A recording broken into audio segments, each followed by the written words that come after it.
I've been at the Field Museum for 15 years. I started off as a fossil preparator, and then I transitioned over to collection manager of meteorites and physical geology. I'm the Rove Family Curator of Evolutionary Biology here at the Field Museum. And over the last 12 years I've been studying Triassic marine reptiles. In 1998 we had a National Geographic grant to go out to the Augusta Mountains in northwestern Nevada. So there were three of us on the expeditions: myself, Olivier Rieppel, our curator of fossil reptiles, and Martin Sander from the University of Bonn. When we prospect for fossils, we have to do a lot of hiking. It's a very tiring process. It's hot there, it's a mountain desert. Towards the end of the trip, we were all hot, dirty, and frustrated. And we stumbled upon some teeth that were weathering out of the side of the hill. And these teeth ended up being something really unusual. It's serendipitous who falls upon a fossil, you know, some crew member will. And it's just a habit of paleontologists to dub the find according to the name of the person who found the actual fossil. And in this case, it was Jim. It's flattering having something named after you, of course, especially something as significant as this animal. Ichthyosaurs are these fairly well-known marine reptiles. They're not dinosaurs, but their closest living relatives are monitor lizards. This particular ichthyosaur is a very rare find. Thalattoarchon means the ruler of the sea because it is a top predator of the sea at the time it lived.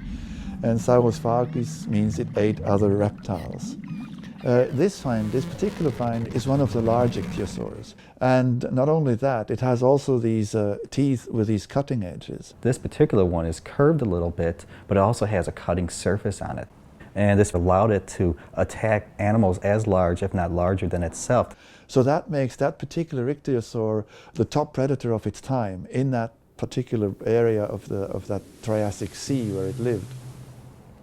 Two important findings came out of the discovery of this ichthyosaur. One is that it's a new species, and the other is it gives us a better understanding about complex ecosystems and how they recover after extinction events.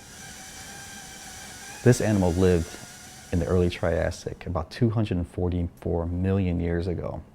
And that was 8 million years after the Permian-Triassic event, which was the largest mass extinction event known from our fossil record.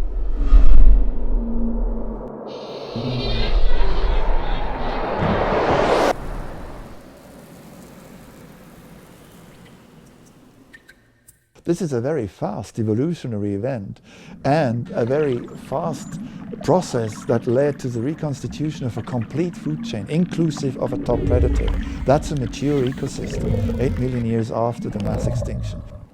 The interest in all of this work is to find, hopefully, some rules and some regularities as to how such ecosystems re-evolve and reconstitute themselves. And that you could potentially use as insights for how to manage the current biodiversity crisis that we are experiencing today.